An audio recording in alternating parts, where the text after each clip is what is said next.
Wizards Nation, our Jaden McDaniels clone, BILAL Coulibaly. Yeah, he's a freaking clone, dude. He's a clone. I see it right there. I see that the DNA is the same. He had 16 points, 8 rebounds, 4 assists, 4 stocks in 24 minutes of play against the Thunder in his first game back. And on top of that, he has this sick crossover transition dunk. Ball on the glass. Nice cross. Oh, my God. Get to the rim and snatching it home. Was the weight even more tough because you had to miss the end of last season, too? Yeah, definitely. That's what was difficult mentally because I was thinking about it. I missed the last part of the season, and now beginning of the season, yeah, it was tough, but now we back. The French Prince is back. You know, hey, listen, people call him, Be Cool. I think he goes by Be Cool. Alcatraz. I like the French Prince. I don't know. That's something about the French Prince that just fits him, dude. He has that. People don't know. BILAL got that swag too.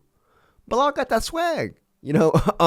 But before I continue, I want to show you guys this tweet by Greg Finberg because this summarizes not just what BILAL did last night, but also what's more to come in the future. These are BILAL Coulibaly's stats as the primary defender against the Thunder.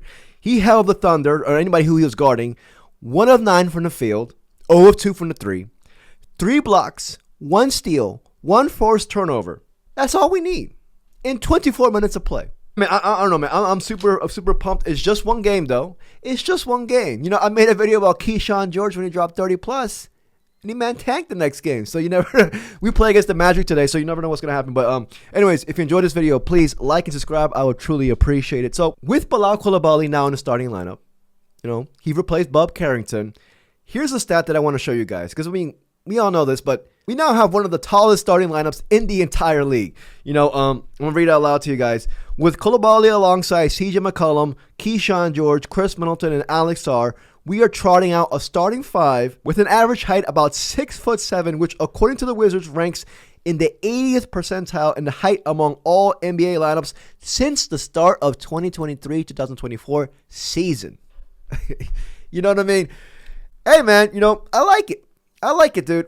You can just feel his physicality. Obviously, this you can see the shot blocking and stuff, but just his size, his length, his ability to cut people off. Pretty good for having played a game since over in Riga. So that's a pretty good outing for him. But BILAL Coulibaly, this man's young. You can see the progression year after year. Even though last year, let's be honest, bit of a dip offensively. Bit of a dip. He regressed. He did. I believe his first year he averaged 34% from the 3. Last year, he dipped down to 28%. So that's one thing that obviously I'm looking out for with BILAL, besides obviously his defense. Last year, he averaged, 1.3 steals. That's up from 0.9 steals from his rookie year. He also averages 0.7 blocks a night for his career. Rebounding, it went up from 4.1 from his rookie year to 5 rebounds last year. But enough with that shit. Let's talk about what we know BILAL's going to bring to the game. His defense. Not easily, because we got some defenders now. Our best perimeter defender, our best point of attack defender, our best, he has all the tools to be an elite defender in this league. And I already think he's good. And he's just learning the game right now. He talked about how Marcus Smart, taught him how to be more of an off-ball defender, how to think about it when you're not, point of attack. But anyways, this is a guy, 6'8". He had a growth spurt, 7'2" wingspan, great recovery speed, great hips. One of the best athletes in this league. People forget about that. He has all the tools to be a Jaden McDaniels, and I'm never going to let that comparison go. All I want is a Jaden McDaniels. That's all I want. Obviously, with him, we just need to make sure he gets up his 3-point percentage at least respectable 35, 36. That's all I want. That's all I want. One note I want to say is that in his first game back, I saw BILAL kind of embracing his role, if that makes sense.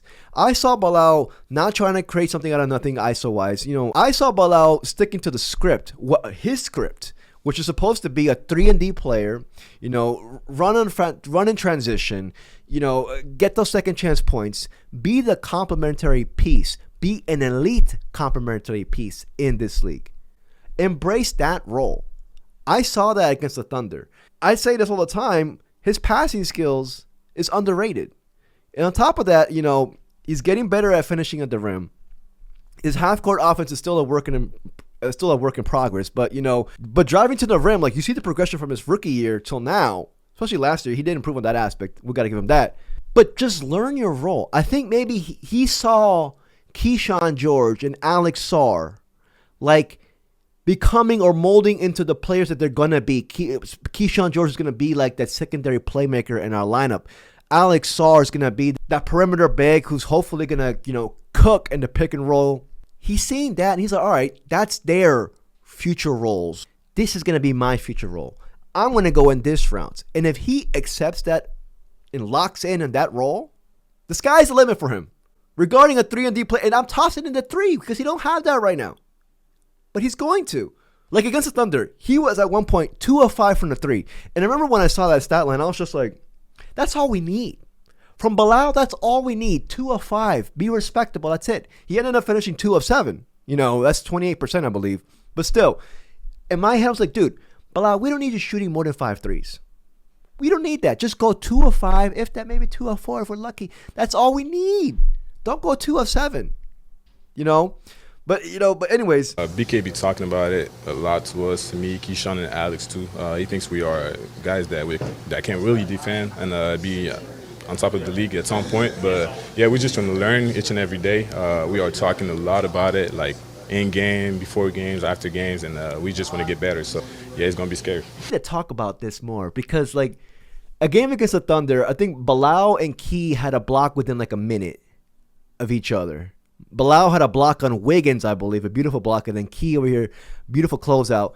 And I was just thinking to myself, I was just like, the basketball gods, not even the basketball gods, something more superior than the basketball gods, have blessed us Wizards fans to see Bilal and Keyshawn George as our starting wings of the future.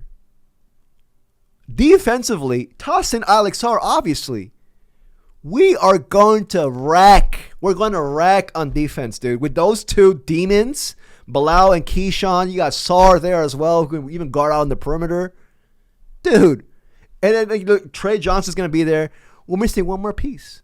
One more piece. And Trey Johnson, even though his defense is a little bit, sus right now, I don't think Trey Johnson's going to be a negative out there, honestly. I think he's going to end up being, decent and solid on defense. But anyways, Bilal got all the ingredients. Embrace your role. And most importantly, because I keep saying this about Bilal, play.